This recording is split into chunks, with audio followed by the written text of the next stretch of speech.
After the recent uproar surrounding Robert E. Lee and his statues across America, I did the first thing that came to mind. Go to Wikipedia and do some research, naturally.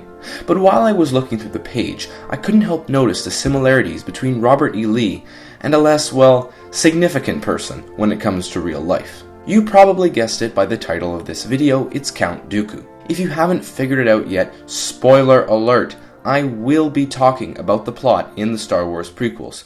You have been warned. Now, at first this might seem like a silly comparison, but the similarities go further than what you might think. You'll see in a bit what I'm talking about. Let's start with the obvious. They both look very similar, and they both have similar backgrounds and motives. Lee served in the US military before becoming a significant figure with the Confederates, and Dooku served as a Jedi Knight before becoming a significant figure with the Separatists. They are both the second highest portrayed figure in their respective regimes, Dooku behind Darth Sidious and Lee behind Jefferson Davis, the President of the Confederates. Davis and Sidious, aka Palpatine, both share something in common too. They were both involved in the politics of both sides of their respective conflicts at one point or another. It was at this point when I realized that the similarities went way beyond Dooku and Lee. I realized that the Clone Wars is based on the American Civil War. It becomes extremely obvious when you look at the names of these rebellions. The Confederates were officially called the Confederate States of America, and the Separatists in Star Wars were known as the Confederacy of Independent Systems. Just by looking at those names, it's obvious that the Separatist regime is based off the Confederacy of the Civil War. Yoda is somewhat of a Lincoln figure, considering they were both the head of their respective groups, Lincoln of the United States and Yoda of the Jedi Order, and the fact that they are both considered to be very wise and that they have some pretty good quotes. Obi-Wan and Anakin together make up the equivalent of Ulysses S. Grant, the general of the Union Army.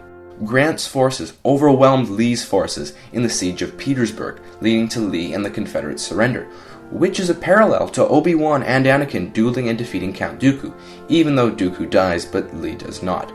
The Battle of Geonosis, the first battle of the Clone Wars, is a parallel to the Battle of Fort Sumter, the kickoff of the Civil War. Although the scenario is quite different in terms of who started what and why, because if it were the same, it would be too obvious that it was a reference to the American Civil War, and it would be too unoriginal, and we can't have unoriginal plots in Star Wars.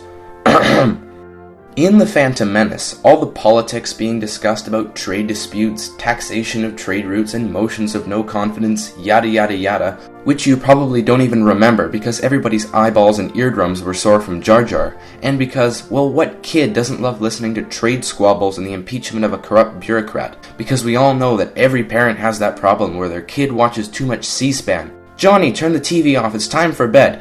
5 more minutes, Mom, I need to see the latest news on the softwood lumber dispute. Anyways, all of the politics in The Phantom Menace are the equivalent to the Kansas-Nebraska Act, which allowed the territories of, you guessed it, Kansas and Nebraska to decide for themselves whether or not to allow slavery in their respective territories.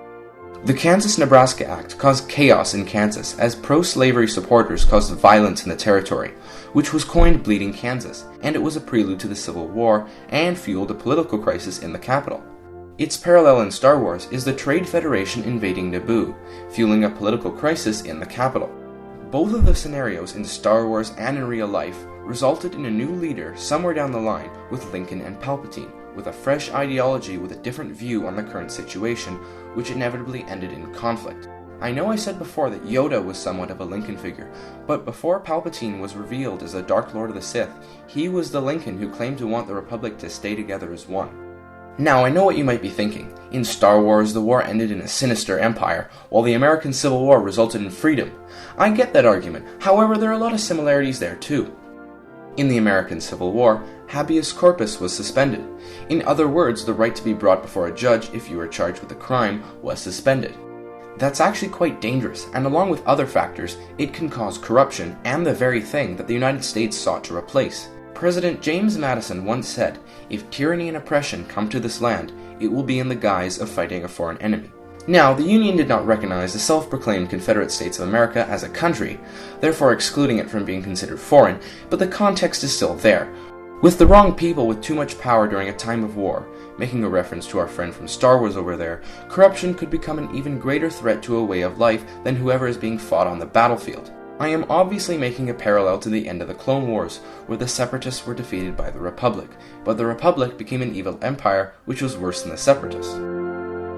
That concludes our video. Feel free to discuss this in the comments below. Whether you agree or disagree with me, I would love to hear your thoughts and ideas. Thanks for watching. Bye for now.